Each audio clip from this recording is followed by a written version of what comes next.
तो determinant property के अंदर हम बात कर रहे हैं, हम डिटरमिनेंट प्रॉपर्टी के बारे में बात कर रहे हैं। पहली कंडीशन क्या है कि डिटरमिनेंट किसी भी रो या कॉलम से निकाला हमेशा सेम है। डिटरमिनेंट कैसे निकालते हैं? 2/2 ये रहा, और 3/3 की कंडीशन आपको मालूम है, मुझे बताने की शायद जरूरत नहीं है। सबसे इंपॉर्टेंट बात इसके अंदर क्या है कि डिटरमिनेंट किस पे पॉसिबल है? डिटरमिनेंट ऑफ ए या डिटरमिनेंट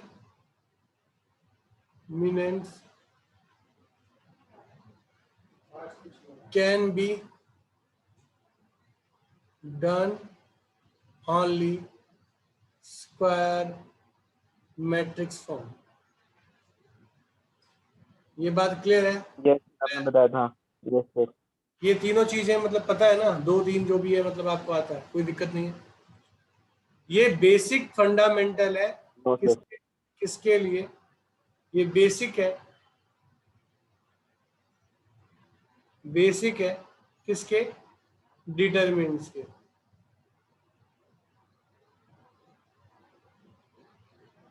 ये बेसिक है डिटरमिनेंट के।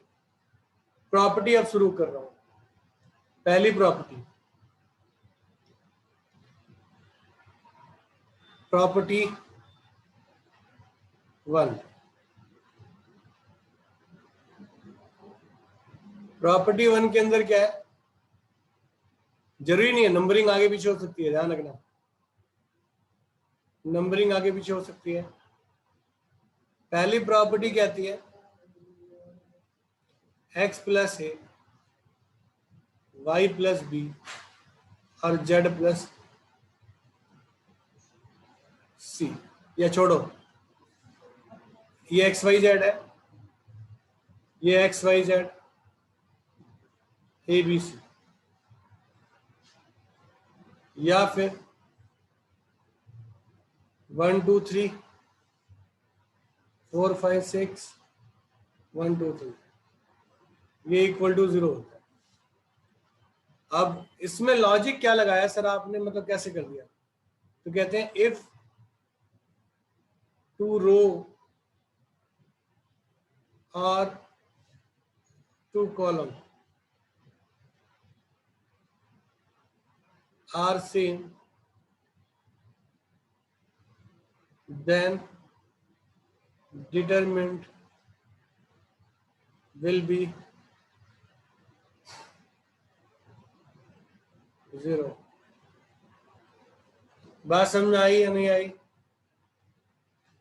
अगर 2 रो या 2 कॉलम सेम हो जाए तो बिना एक्सपेंशन के ही हम डायरेक्ट बोल देते हैं कि भाई वो 0 होता है। अरे ओके और नॉट ओके? जैसे कि इसमें एक्स एक्स वाई वाई और जेड जेड सेम है सर। जी जी जी।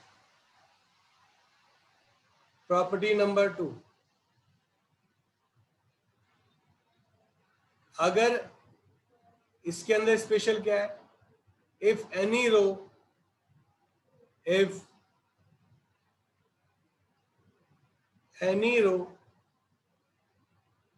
or any column are same, sorry, are 0, any row or any column is 0, then its determinant will be 0। 0 0 0 1 2 3 5 4 7 0 0 0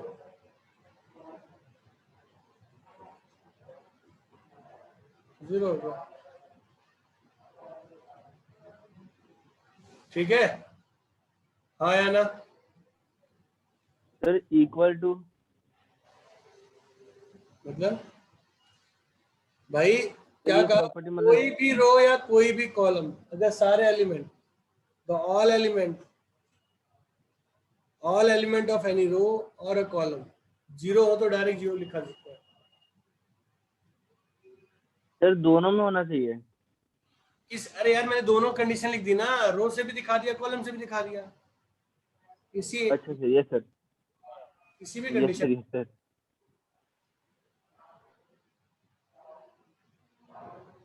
property number 3,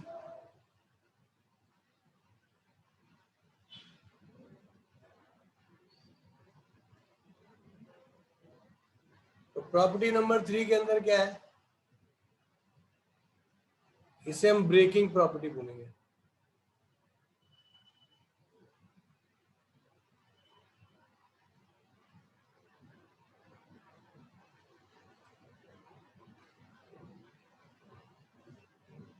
in this case यहां पर क्या होता है, जैसे x plus A, Y plus B, Z plus C, A B C, X Y Z, इसको हम break कर सकते हैं। कैसे? X Y Z, A B C, X Y Z, और जो दूसरी वैल्यू होगी वो प्लस के साथ, यानी जो सिंबल होगा उसी सिंबल के साथ लिखी जाएगी। समझ में आया ब्रेकिंग या नहीं आया? ये भी जीरो, ये भी जीरो, ये हालांकि ये जीरो आ गया, एक तरह से क्वेश्चन टाइप का हो गया, पर इट इज नॉट नेसेसरी। बस ब्रेक करने वाली बात समझाई है मैंने यहाँ। क्लियर हुआ या नहीं हुआ? अरे बोलो। सर प्लस में आएगा, बीच में प्लस का साइन होगा सर। जो साइन होगा वही आएगा। अच्छा sir, as it is sign आ जाएगा। यस सर, आ गई सर। अगली प्रॉपर्टी। नहीं हुआ ये? अरे माइक से बोलो बेटा। जतिन क्या हुआ?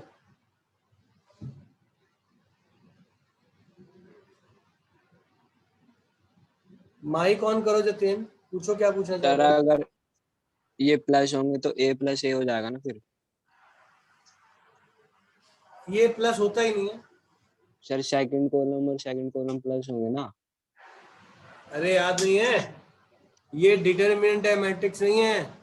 मैट्रिक्स में अगर ऐड होते हैं तो ऐड होता है, नहीं तो ये ऐसे तो होता ही नहीं है। बताया नहीं था? अगर दो yes matrix yes sir. Add sir, इसमें मोड जैसा ब्रैकेट है ना। हाँ, सिंबल अलग है मेरे बच्चे। ठीक। Property number 4,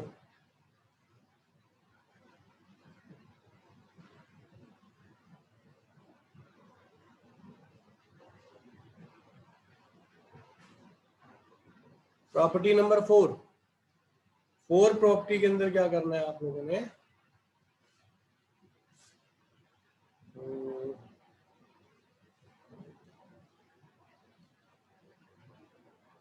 determinant of skew symmetric matric is always 0। यानी आपने एक प्रॉपर्टी पढ़ी है, 0 0 0, x minus x, 2 minus 2, 3 minus 3, ये हमेशा 0 होगी। समझे या नहीं समझे? अरे बोलो हाँ या ना। Yes sir. प्रॉपर्टी नंबर 5, तो प्रॉपर्टी 5 के अंदर हम बात करने वाले हैं इंटरचेंज प्रॉपर्टी के बारे में। ठीक है, यानी जो हमारा टॉपिक है उसमें बात करेंगे इंटरचेंज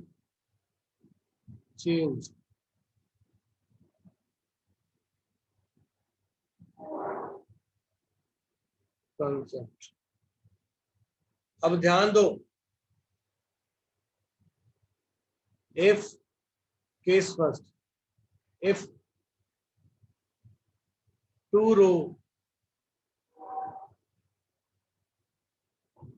एंड और टू कॉलम, एनी लिख लेना आगे, any two row, any two column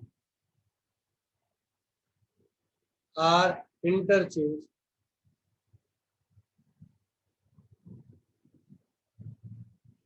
then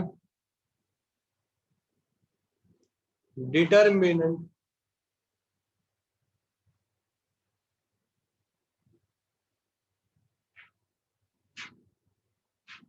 will be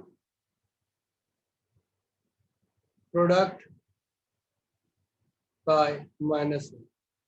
भाई अगर हम इंटरचेंज करते हैं, क्या करते हैं, इंटरचेंज करते हैं किसी भी रो में या किसी भी कॉलम में, दो रो, जैसे एग्जांपल की फॉर्म बात करें, ये दो एग्जांपल दे रहे हैं, ये 2 5 7 है, ये 3 9 8 है, ये 1 2 5 है, ये 1 2 3 है, 4 5 6 है, 7 8 9। अगर मैं कहता हूं R1 इंटरचेंज, देखो इंटरचेंज का सिंबल ये हो R2, तो आप क्या करेंगे, ये R3 है ना, R2 है ना, सॉरी ये R2 है, R2 के ऊपर लिखोगे 3 9 8 2 5 7 1 2 5, तो बाहर -1 से आपको मल्टीप्लाई भी करना है, प्रोडक्ट भी करना है। यानी जब दो कोई रो या कोई दो कॉलम, अगर मैं यहाँ पर C1 इंटरचेंज C3 कर दूं, तो बाहर -1 3 6 9 1 4 7 2 5 4। अगर मैं इंटरचेंज करूँ तो यहाँ माइनस बाहर आ जाएगा। बात समझ में आई या नहीं? कोई भी रो, कोई भी दो column, if any two rows, any two column are interchanged, then it gives negative value। अरे कंफर्म है बच्चों, कंफर्म करिए जल्दी से, फिर आगे बढ़े। सर ये वाला समझ में नहीं आया सर, इसमें हमने किसको इंटरचेंज किया सर, मतलब कौन से रो कौन से कॉलम को चेंज किया सर? इफ वी नीड, अगर हमें अपने क्वेश्चन में सॉल्व करते समय इंटरचेंज की जरूरत पड़ गई, तो उसके लिए पॉलिसी क्या है, उसके लिए प्रॉपर्टी क्या है कि भैया अगर आप इंटरचेंज करते हैं, जरूरत है तो कर लो, पर बाहर -1 लगाना पड़ेगा आपको। समझ में आई बात?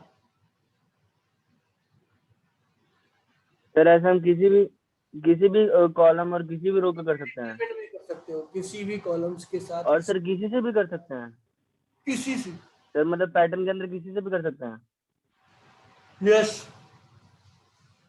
और नेगेटिव क्यों बाहर आता है, उसके पीछे लॉजिक है, क्योंकि प्लेस चेंज हो जाते हैं ना, जब प्लेसिंग चेंज की जाती है तो नेगेटिव साइन होता है। ये सर मतलब नेगेटिव से मल्टीप्लाई करना जरूरी होता है, यानी कि सर सब पे नेगेटिव चार्ज आ जाएगा, और मतलब सर ये नेगेटिव क्वेश्चन वो आ जो जाएगा साइन। करने जा रहा हूं मैं अब, वो क्वेश्चन वाइवा का बड़ा favourite question.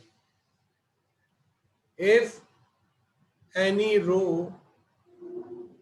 Is interchange by any column,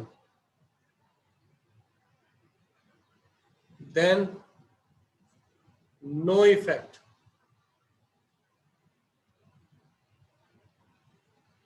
outside, यानी कोई भी इफेक्ट नहीं पड़ेगा बाहर। जैसे इसमें -1 का इफेक्ट था ना, आप 1 2 3 कर रहे हो, 4 5 6 7 8 9, आप कहते हो जी R1 इंटरचेंज है C1 से, कर दो, कोई दिक्कत नहीं है। 1 2 3 4 7 5 6 8 9, कोई इफेक्ट नहीं पड़ेगा। बात समझ में आई? अगर रो को रो से इंटरचेंज करते हो, कॉलम को कॉलम से इंटरचेंज करते हो, तो माइनस का इफेक्ट आउटसाइड में आएगा। और अगर ऐसा नहीं करते हो, अगर आप ऐसा नहीं करते हो तो क्या होगा, बोलिए?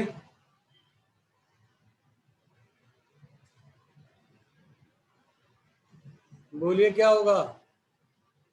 कोई इफेक्ट नहीं सर आएगा। केवल ऊपर वाला समझ में आया, नीचे वाला समझ में नहीं आया सर। नो इफेक्ट सर कब? अरे मेरे बच्चे, मैंने कहा किसी रो को जब कॉलम में कन्वर्ट कर दो, इसको उसकी जगह, उसको उसकी जगह, तो कोई इफेक्ट नहीं पड़ेगा। रो रो में चेंज होगा या कॉलम कॉलम में चेंज होगा तो -1 का इफेक्ट आएगा, और जब रो कॉलम में चेंज होगा या कॉलम, यानी कि बोलिए। सर जब अगर हम उसे रोटेट कर देंगे तो कोई इफेक्ट नहीं आएगा? कोई इफेक्ट। Yes sir. क्लियर हुआ बच्चों? किसी का यहाँ तक कोई डाउट है तो प्लीज पूछिए, फिर मैं आगे बढ़ूँ। सर एक बार प्रॉपर्टी 4 फिर से बताना। प्रॉपर्टी 4 फिर से बता दूं? Yes sir. मैंने कहा था कि कोई skew symmetric matrix, skew symmetric का मतलब क्या होता है? A ये is और ये equals to minus। याद आया?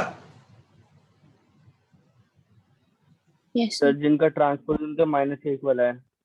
हाँ, सर जिनका ट्रांसपोज उनके माइनस के इक्वल है ना? जिनका ट्रांसपोज उनके माइनस के इक्वल है ना सर?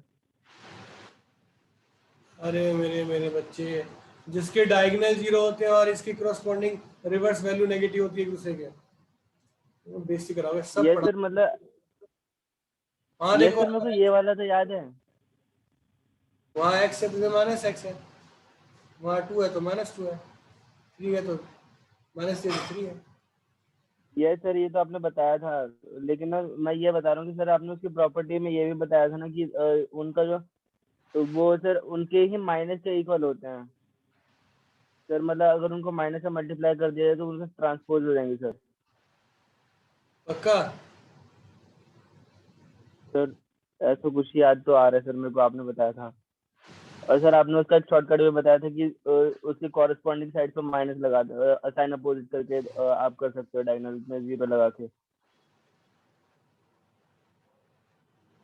तुम्हें मतलब ये याद है या नहीं याद है? सिमेट्रिक नहीं मालूम है क्या होता है?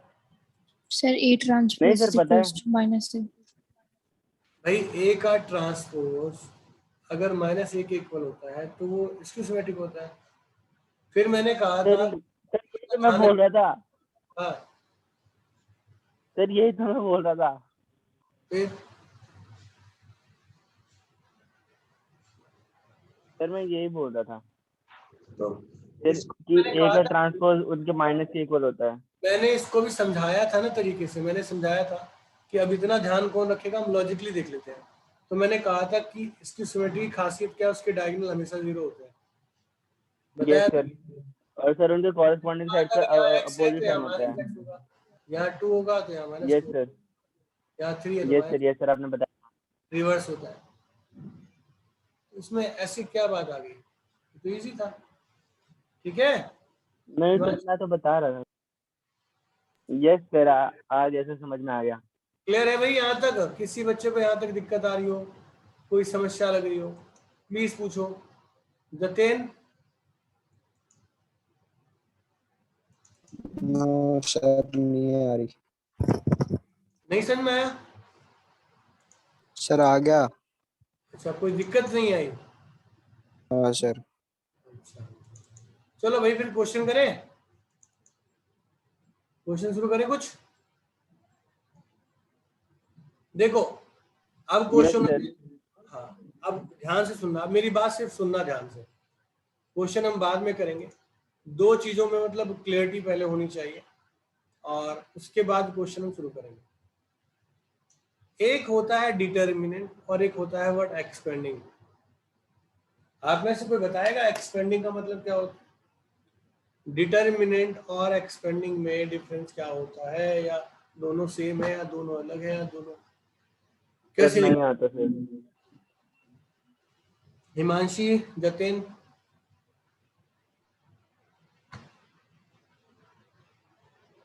बताइए। एक्सपेंडिंग तो सर या तो रोज को कर सकते हैं कॉलम्स को। तो डिटर्मिनेंट किसको कर सकते हैं? सर उसमें भी रोज और कॉलम्स ही होंगी। एक बात बता, फिर डिफरेंस क्या रहा दोनों में?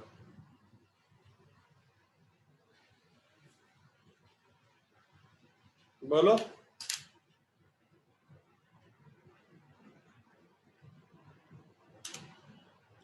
जल्दी बोलिए।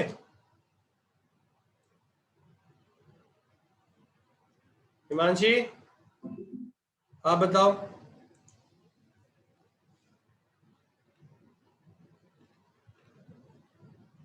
सर एक्सपेंड करते हैं तो उसमें से कुछ बाहर निकालते हैं फैक्टर, और डेटा में सिंपली मल्टीप्लाई करते हैं और माइनस करते हैं। देखो एक्सपेंडिंग और डिटरमिनेंट में डिफरेंस क्या है वो पहले समझ लो। अगर हमारे पास कोई फॉर्म दे रखी है जो डिटरमिनेंट की कंडीशन में, और हम डायरेक्ट उसको डिटरमिनेंट निकाल देते तो वो डिटरमिनेंट कहलाता है। पर जब हमारे पास कोई फॉर्म दे रखी है स्क्वायर फॉर्म, और मैं उसको रिड्यूस करता हूं, after reduce the square form, then we are finding the determinant of that is known as a expanding। दोनों ही एक्सपेंडिंग का काम, दोनों में ही डिटरमिनेंट निकाला जाता है, यानी डिटरमिनेंट तो निकलता ही डिटरमिनेंट। एक्सपेंडिंग में क्या होता है, रिड्यूस करने के बाद निकाला जाता है, इसीलिए उसे एक्सपेंडिंग बोलते हैं, उसे डिटरमिनेंट बोलते हैं। बात समझ में आ गई या नहीं आई? सर रिड्यूस मतलब कैसे? रिड्यूस का मतलब प्रॉपर्टी लगाकर, कंडीशन बनाकर मैट्रिक्स को इजी बना देना, और उसके बाद डिटरमिनेंट। सर उसके बाद उसका डिटरमिनेंट निकालना। हाँ, अब ना एक क्वेश्चन है, वो क्वेश्चन कह रहा है कि विदाउट यूजिंग डिटरमिनेंट, डिटरमिनेंट का यूज किए बिना आपको इसे डायरेक्ट क्या बनाना है, जीरो बनाना है। यानी प्रॉपर्टी का यूज कर सकते हो पर डिटरमिनेंट नहीं कर सकते। ठीक, तो क्या किया जाए इसके अंदर? तो यहाँ थोड़ा लॉजिकली भी कंसेप्ट को समझना और दिमाग भी लगाना है। तो क्या आप R1 tense to R1 plus R2 plus R3 कर सकते हो? जल्दी बोलो। यस हाँ यार, सर। ये जीरो, ये जीरो, ये जीरो। सर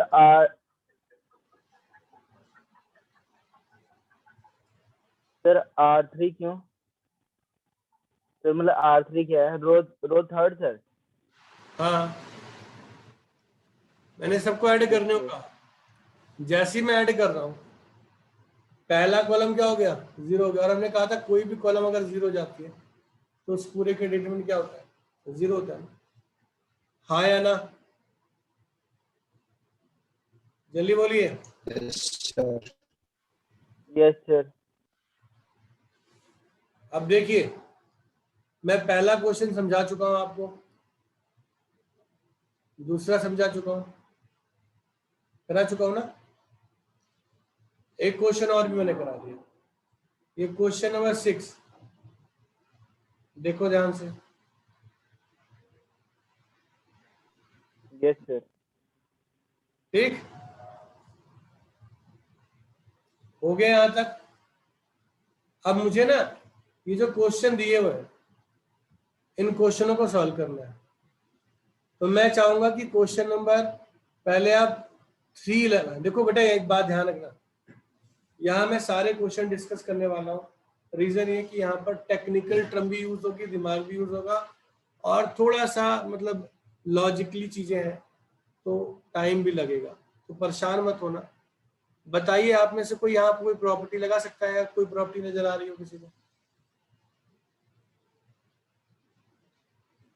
ट्राई कीजिए।